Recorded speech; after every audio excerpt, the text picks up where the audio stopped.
Hi folks, this is a town called Parislavl-Zeleskii. Very ancient town.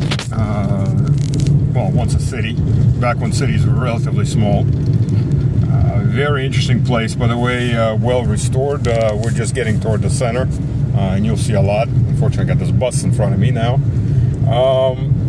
Very beautiful.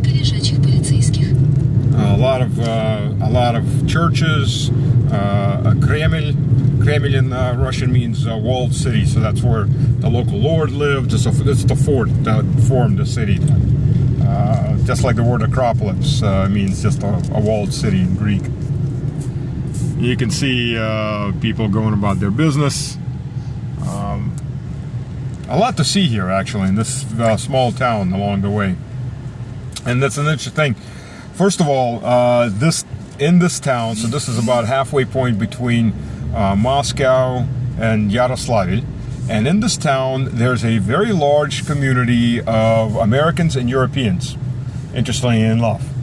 And if Grandma would get out of the way, yeah.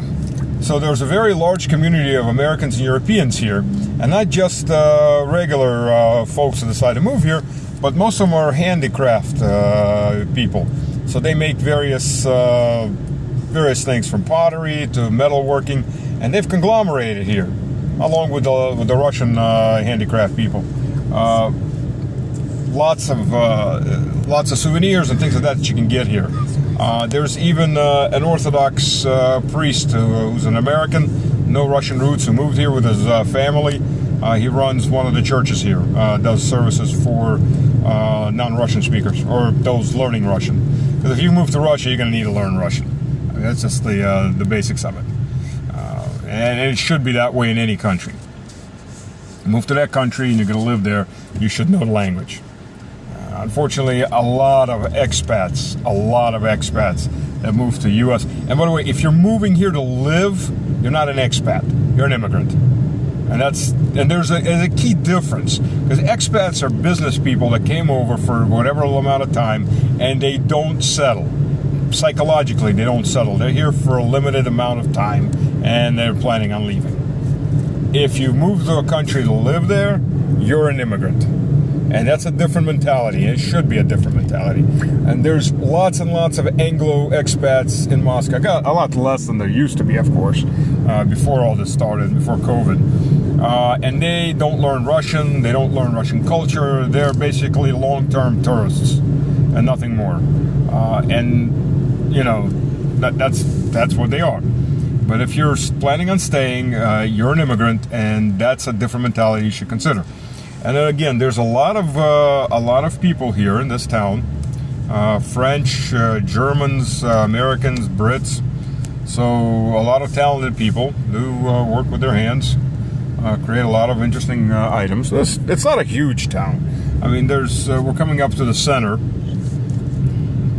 So you can see some buildings are cottages are run down. Some cottages are very well kept. Some new construction, but mostly this is construction from well, the more modern. A lot of the more modern houses are from the middle of last century to the middle of or beginning of the previous century, so early 1800s and going up, including the wooden construction. The churches and the Kremlin and all are, of course, a lot older. These buildings are Tsarist Russia, very specific style. But some of these churches, they go back to the 12th century, 14th century. And again, once upon a time, this is a pretty important trade route town. Some of these, like I said, some of these churches are very ancient.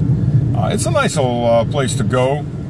And there's a lot of places like this. There's a park right there. This is one of the oldest churches. I think it's around the 10th or 11th century. And there's a lot of places like this. Most tourists are clueless about, because for most tourists, all they know about is Moscow and St. Petersburg. Moscow and St. Petersburg. That's all they know. That's all they ever go to, and they don't go anywhere else.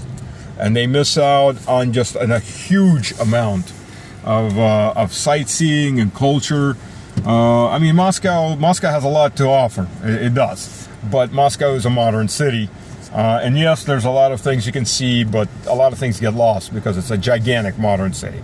And St. Petersburg is the Venice on the north coast, but again, old Russian culture gets gone. It just doesn't survive in those two cities. And if you go into some of these other cities around, and here we're city center. Okay, we're at the red light. You can see some of the older churches, and you can see everything is restored, well maintained. Very touristy place. A lot of people come here. We came here last year, walked around. And by the way, if you're doing shopping, you get better prices out here than you will in Moscow, because there's always the Moscow element. It's a big city, so they're going to charge you more for it, and they're paying more for rent. As opposed to come somewhere around here, you can also do clothes shopping, things like that, for a lot cheaper. And the cost of living here is obviously a lot cheaper than living in a city like Moscow. And Moscow is one of the cheapest cities in Europe, but all things considered by Russian standards, it's still more expensive.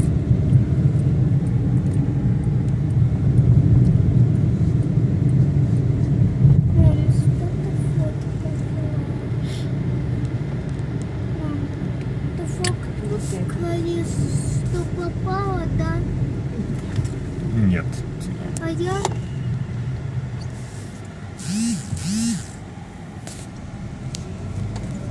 Поехал с вами.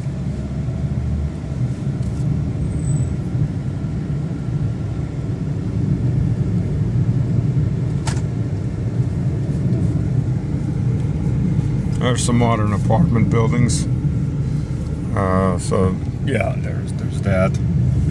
So the city, it's a nice. These nice provincial cities are very peaceful. They're what the U.S. was back in the 60s and 70s in small town America. They're it's everything the U.S. lost a long time ago. In the 90s, a lot of this stuff was already gone from the U.S. and from a lot of European countries. But yeah, so. But everything's still alive and well, especially in provincial Russia.